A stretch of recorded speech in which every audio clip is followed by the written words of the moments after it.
Good evening. This is a breaking immigration policy update that every green card holder in the United States, and especially those traveling internationally, needs to understand right now. The Department of Homeland Security has just confirmed a significant 2026 policy change affecting green card reentry procedures at U.S. ports of entry. And if you hold a green card, if you travel internationally for work or family, or if you have loved ones abroad with lawful permanent resident status, what I'm about to share could directly impact your ability to return to the United States. Here's what we need to address immediately. Can green card holders still travel freely? What does re-entry stopped actually mean in legal terms? And are millions of lawful permanent residents now at risk of being denied admission when they try to come home? I'm going to walk you through exactly what DHS confirmed, who this affects, what it does not mean, and most importantly, what you need to do to protect your status and your family. No panic, no rumors, just verified facts from official sources, explained clearly. This is not the time for guesswork. This is the time for accurate information. Let's begin. Before we dive into the new policy, let's establish the foundation. What does re-entry actually mean for a green card holder? A green card, officially known as a permanent resident card, grants you lawful permanent resident status in the United States. It allows you to live and work here indefinitely. But here's the critical distinction that many people don't fully understand. Holding a green card and being admitted into the United States are two separate things. Every time a lawful permanent resident returns to the U.S. from abroad, they must be inspected and admitted by a Customs and Border Protection officer at a port of entry. This could be an airport, a land border crossing, or a seaport. During this inspection, the officer has the authority to examine your documents, ask questions about your trip, and ultimately decide whether to admit you. Yes, you read that correctly. Even with a valid green card in hand, admission is not automatic. It is a discretionary decision made by a federal officer based on immigration law, your travel history, and the circumstances of your trip. This is why the term re-entry is so important. It refers to the legal process of a permanent resident being admitted back into the United States after temporary travel abroad. And it's this process that DHS has now addressed with new enforcement clarity in 2026. The Department of Homeland Security, through Customs and Border Protection and U.S. Citizenship and Immigration Services, maintains full authority over who is admitted at the border, even if that person is a lawful permanent resident. That authority has always existed. What's changed is how it's being applied. So what exactly did the Department of Homeland Security confirm? It's essential to understand what we mean by policy confirmation. In the U.S. immigration system, there are three layers: laws passed by Congress, regulations issued by federal agencies, and enforcement policies that guide how those laws and regulations are applied day to day. What DHS confirmed in 2026 falls into that third category: enforcement policy. This is not a new law. Congress did not pass legislation banning green card holders from re-entering. This is a clarification and strengthening of how existing immigration laws will be enforced at ports of entry. The phrase green card re-entry stopped does not mean that all green card holders are now banned from returning to the United States. What it means is this: DHS has formalized stricter scrutiny and enforcement standards for lawful permanent residents seeking re-entry, particularly those whose circumstances raise questions about whether they have abandoned their residency or failed to comply with the conditions of their status. In practical terms, Customs and Border Protection officers now have updated guidance and heightened authority to conduct more thorough inspections, request additional documentation, and in certain cases, refer green card holders for secondary inspection or deny admission if specific red flags are present. This represents a significant shift in enforcement posture. Historically, most green card holders experienced relatively smooth reentry, especially if their absences were brief and their documentation was in order. Under this new policy framework, the presumption of smooth reentry is being replaced with a more rigorous case-by-case evaluation. To be clear, lawful permanent residents who comply with all requirements, maintain strong ties to the U.S., and travel responsibly will still be admitted. But the margin for error has narrowed, and the consequences for noncompliance have increased. Not every green card holder will experience the same level of impact from this policy change. Let's break down who is most affected. First, green card holders currently outside the United States, especially those who have been abroad for extended periods. If you've been outside the U.S. for more than 6 months, you are entering a zone of heightened scrutiny. If you've been gone for close to a year or longer, you may face serious questions about whether you've abandoned your permanent residency. Second, frequent international travelers.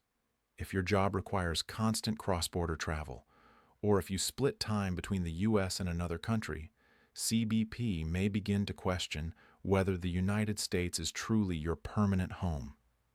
Third, individuals on long-term overseas stays.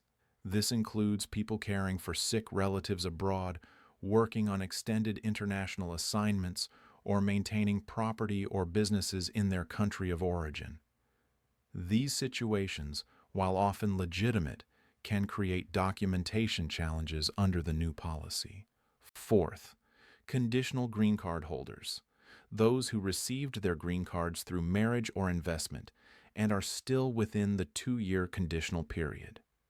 These individuals are already under closer scrutiny, and this policy intensifies that. Finally, families with pending immigration cases. If you have a green card but also have pending applications for citizenship, family petitions, or other benefits, any reentry issues could complicate those cases. If you fall into any of these categories, this policy change demands your immediate attention. What specific situations might trigger problems under this new enforcement policy? Length of absence is the most obvious factor. U.S. immigration law has always treated absences of more than 6 months as potentially problematic, and absences of 1 year or more as presumptive abandonment of residency.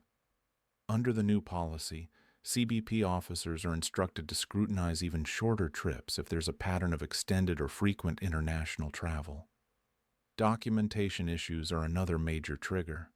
If you arrive at a port of entry without your valid green card, without proper explanations for your absence, or without evidence of your ties to the United States like tax returns, employment records, a lease, or family connections, you may be flagged for additional inspection.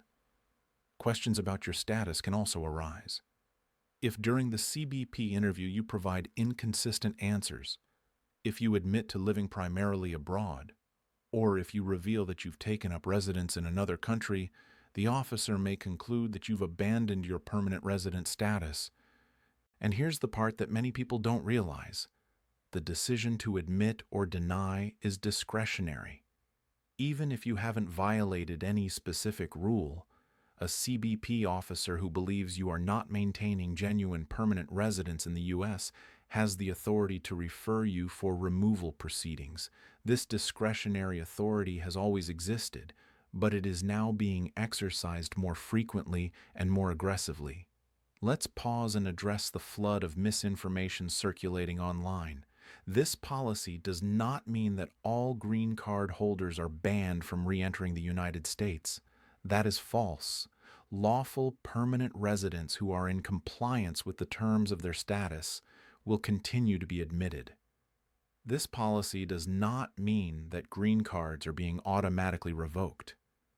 Your green card remains valid unless you formally abandon your status, it expires, or it is taken from you through a legal process. Simply being questioned at the border does not revoke your card. This policy does not affect U.S. citizens.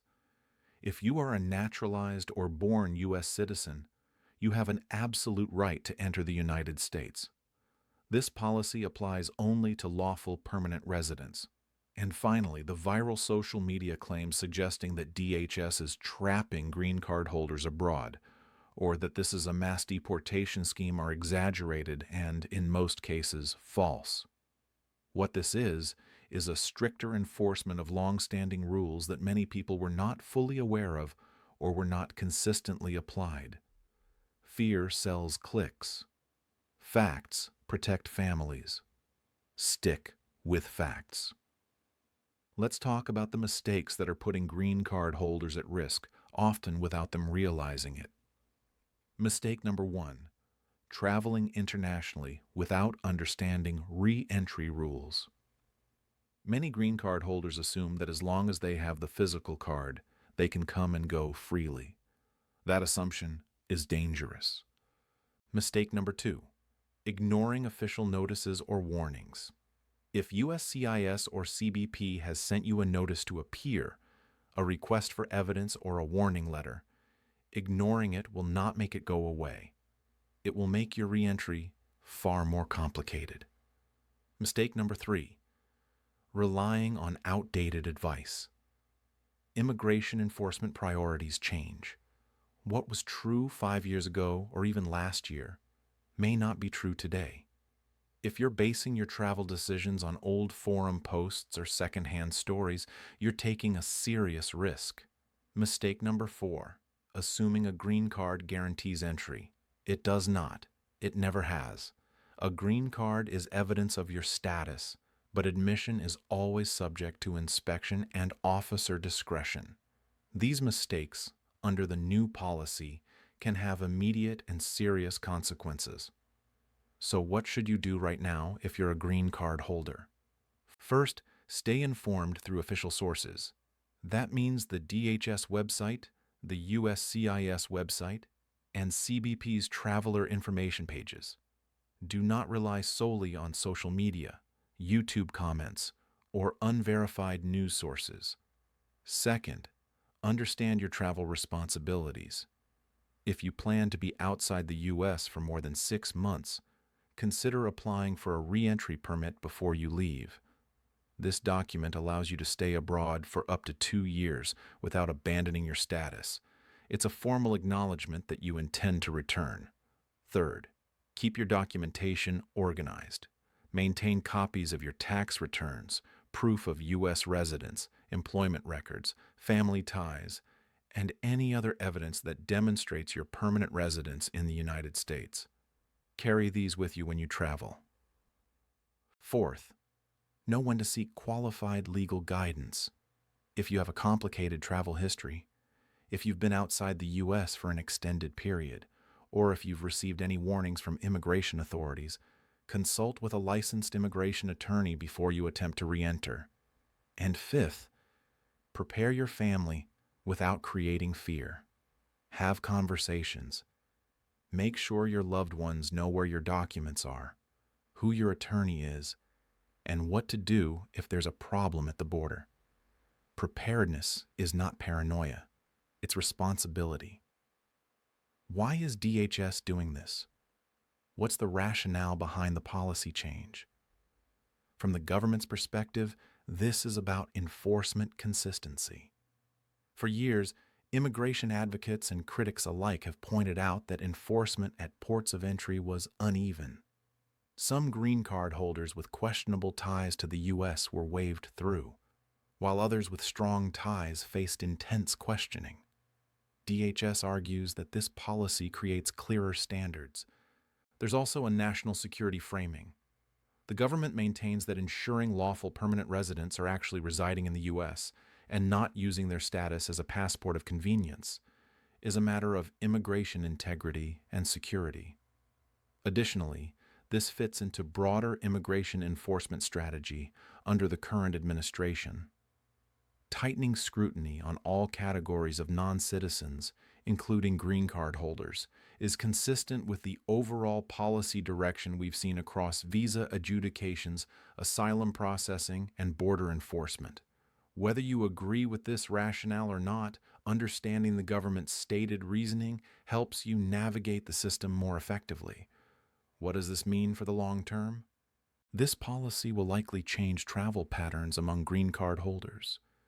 We may see fewer extended international trips, more applications for reentry permits, and more people accelerating their naturalization timelines to avoid the uncertainty that comes with permanent resident status.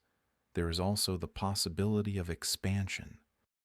If this enforcement approach proves effective from the government's perspective, we could see further clarifications, additional documentation requirements, or even formal regulatory changes in the coming years.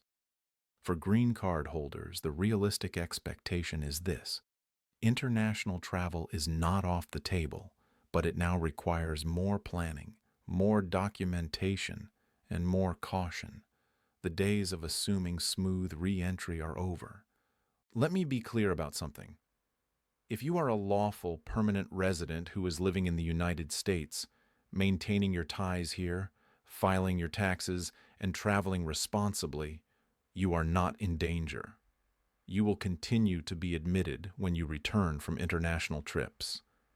But if you've been cutting corners, if you've been spending most of your time abroad, or if you've been ignoring the responsibilities that come with permanent residency, this policy change is your wake-up call.